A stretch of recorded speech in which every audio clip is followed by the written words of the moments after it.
Last Thursday at 12:44 in the afternoon, the Muskingum University Admissions Department received a phone call from an anonymous caller saying there is a bomb threat on campus.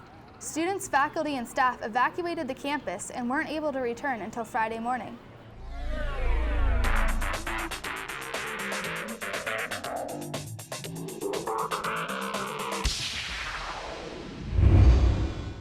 This is a special report on Orbit TV 9. I'm Christine Holmes. As of this afternoon, Muskingum University Chief of Police Daniel Vincent says he worked with the Ohio Department of Homeland Security and the New York Police Department to investigate the location of the call. According to Vincent, the call came from an Asian food market in Flushing, Queens, New York. He says that there are many variables that play into finding the person who initiated the phone call, and the caller has not yet been identified. They checked with the market. It's a very large Asian market with very many extensions for that phone number. Also, they said that the customers have access to that telephone, so it was going to be almost impossible to find out who made the call. Muskingum University President Ann Steele says although the campus community acted admirably, even so, a bomb threat or any other emergency of that severity should not be taken lightly. This is a bomb threat is a felony level offense punishable by prison time. This occurrence is now in the hands of the Department of Homeland Security for full investigation, and Muskingum will seek punishment to the full extent of the law. Thursday's bomb threat was Muskingum's first evacuation and test of the Muskingum Emergency Text Alert System. Associate Dean of Students, Susan Warwick, says she thought students were very cooperative throughout the process. She said students sensed the urgency of the situation and got out fast. Students were very compliant, very respectful, and very responsible, and I think they could identify that it was an urgent request that was being made of them, and they just all moved very, very fast. The student life staff went to each residence hall to notify students of the evacuation, and by 2 o'clock the campus was evacuated. Volunteers from the physical plant shuttled students without rides or places to go to John Glenn High School, where they remained for a few hours. Dean of Students Janet Heaterbass talked to students that were housed at the high school about the process for searching for the bomb. They say it could take 4 to 6 hours to clear the campus. They're going to start with the rec center in John Glenn so we can at least move you back down to campus to hang out. Once law enforcement was contacted, the Muskingum County Emergency Management Association came onto the scene to oversee the search. Director of Muskingum County EMA, Bo Keck, stated that even though this is a threat, they took normal procedure. We've set up an emergency operating center here at the police department. We have representatives from all the emergency agencies here so that we can make our decisions in the EOC. Students were eventually housed for the night in various places off campus. The Red Cross provided snacks and water for the evacuees. Muskingum faculty, staff, and community members accommodated students for the night, providing dinner and a place to sleep. Students who lived off campus or lived close to the university also took in people who had nowhere to go. Campus reopened on Friday at 6:30 in the morning and classes resumed as normal. Later Friday afternoon, President Steele sent out an email confirming that the campus was clear and no bomb was found. Muskingum Emergency Text Alert System has the primary form of notification for the Muskingum community. Meta subscribers were first alerted of the bomb threat and evacuation through a Meta text at 1:18 p.m. and at 4:44 p.m. Instructions for campus reopening were sent through Meta. However, not everyone received the important texts for various reasons. Some students do not receive text messages or have cell phones, and others had expired Meta subscriptions. Either way, there was a lack of communication for those who did not receive the Meta alerts. Susan Warwick emphasizes the importance of renewing Meta subscriptions when they run out and signing up for Meta if account does not already exist.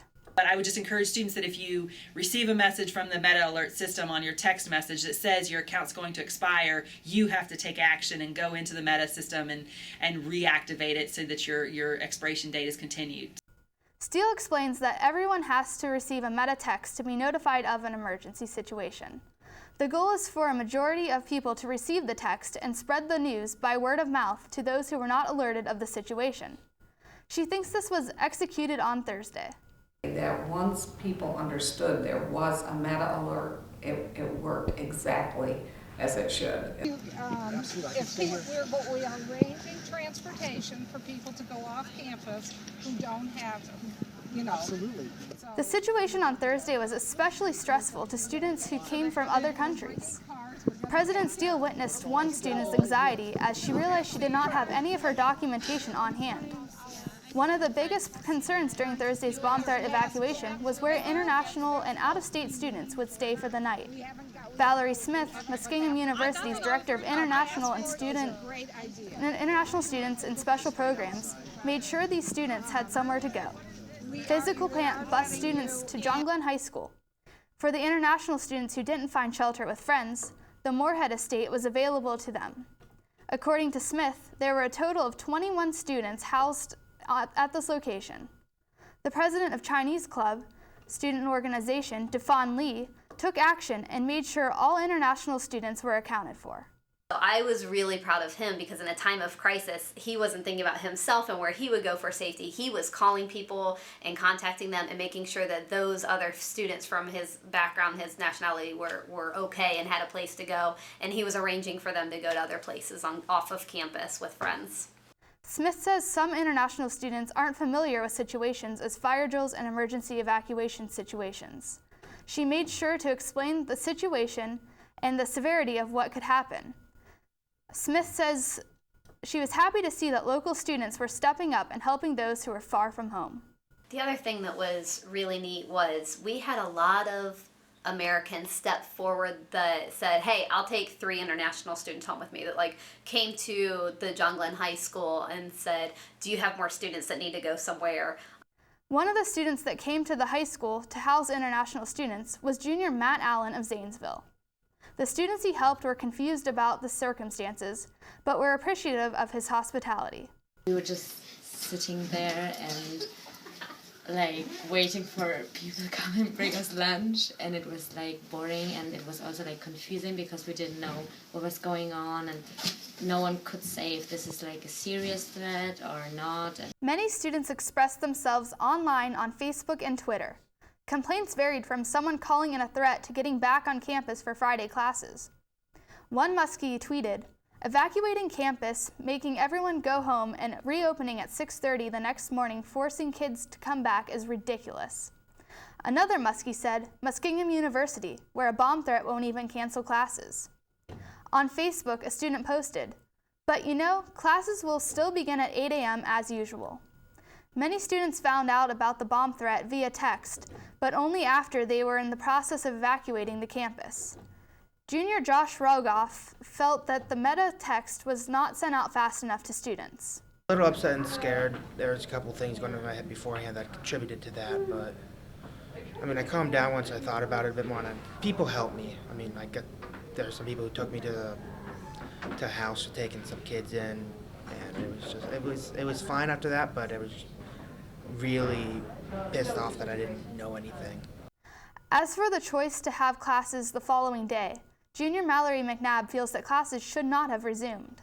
I feel like we shouldn't have had class today, mostly because the fact that students weren't able to access their clothes, other necessities, including their notes. I know I had 2 exams today, and if I hadn't had my notes, I wouldn't have been prepared for either of them.